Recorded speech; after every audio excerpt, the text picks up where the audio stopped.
I'm Doug, and I'm calling from Columbus, Ohio, Branch 78. And I would like to thank Mike for what he just stated. He's going to have my vote, and I'll get the word out, word of mouth. Hopefully, Columbus will be supporting him. I can't guarantee that. But in short, I'm due to retire, but I'm going to pull my retirement because I don't trust what's going to happen with the OPM. Mm. If I were to do completed retirement, it's just not there. And I do support Mike standing up and putting a stop to violence in the workplace. So I guess I'll hang up and listen. Thank you very much, gentlemen. Doug from Ohio, thank you for the call. I appreciate it.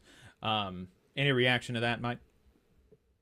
Yeah, one of the issues we had in the last contract, I made mention that how the thing kind of goes on, and then the terms are retroactive back to the expiration of the contract. And what they did was people, when they retire, the annuity is calculated. OPM is the agency that calculates the annuity, and it's based on the pay that the Postal Service tells them you're making. Well, then you get these retroactive pay raises, and they got to recalculate the thing. But I know people are still getting their annuities recalculated from the last contract, which was agreed to like 4 years ago. So that does take a long time, and I don't blame the brother at all for waiting around to see what the terms are actually going to be, waiting for him to get his back pay so that they can properly calculate what his annuity would be, and he'll know what his annuity will be, so he can plan his finances and see if he's going to be able to retire or not. So that's another issue with the delay in the contract negotiations. Right. This caller is from a 617 area code. Caller from a 617 area code. What's your name? Where are you calling from? Hey, my name is John Murphy. I'm out of Naples, Florida. John from Florida. What's on your mind? I'm on the steering committee for BFN. We have a meeting tomorrow morning to discuss moving forward with nationwide contract rallies for a fair contract now. I also want to highlight the fact that this is a momentum in the NELC that the rank and file should not sit back and let dissipate. Most of the branches across the country have old guards in it, right? They support Renfro. They support not actually getting out on the streets. We have a small window from 2025 to 2026 to change our branches. And I recommend everyone to buy the book from the Teamsters from a Democratic Union that's called, I just had it here. The book is called Running for a Local Union Office. And that's where the change has to start. It doesn't just start with voting out Renfro. If you've ever been an organizer around long enough, you know you can replace one boss with another boss. So you still come across the same problem.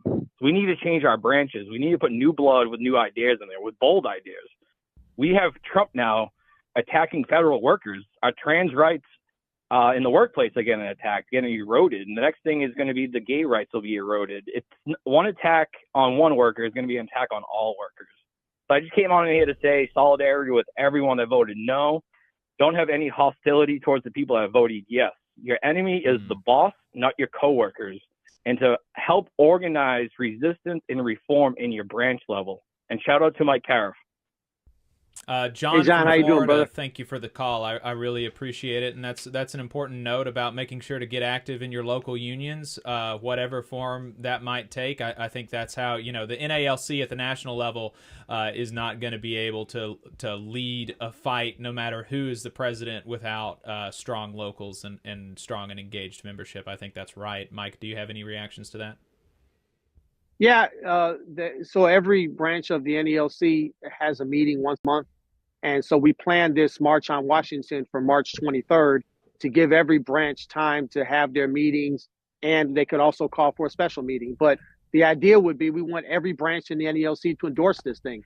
And the ones on the East Coast, you can get buses, you can send people. The ones that might be further away, maybe you send a representative or two, somebody fly out there, or just make it available to the members if they want to go or if they're able to go. So, bringing this fight, the local branches, run the union. And one thing that we saw in this referendum on the tentative agreement is that a lot of branches, John said, hey, we got a lot of old guard kind of branches or whatever. Hey, you got a lot of branches that stood up and said, no, we're not gonna support this contract the way it's written. So there's definitely that dynamic going on. And And all we can do is encourage the people to get more involved and to take an active role in our future. And that starts with getting a good contract. That starts with mobilizing our members and getting the public on our side, which is, what we're trying to do here. We got another caller. So I encourage them to get on board. Yeah, absolutely. Absolutely. If you would like to get where these callers are, it's 844-899-TVLR. That is 844-899-8857. Mike, I think I heard a child in the background. Do you need to go ahead and roll out? No, she's okay. The teacher walked her out. I'm in the parking lot. We're good. She just went and got in the car because she's not a letter carrier. She said she was cold. I'm like, why are you cold, kid? This caller's from a 715 area code. Caller from a 715 area code. What's your name? Where are you calling from? Also, you don't have to give your last name. You can if you want, but you don't have to. What's your name? Where are you calling from? Okay, my name is Harley, and I'm in Wisconsin. I'm a city carrier. Harley from Wisconsin. What's on your mind? All right, so I think in the contract should really get extended. Instead of ending in 26, we should probably go to year 28. Just a suggestion, just a year to throw out there. So we're rejecting it. We may as well kind of beef up the contract and, extend it a little bit longer duration. Wondering what your thoughts are on that real quick. Do you have any other questions? We'll take that. We'll let you go, but I want to get any other questions, and we'll answer both of them if you've got another one.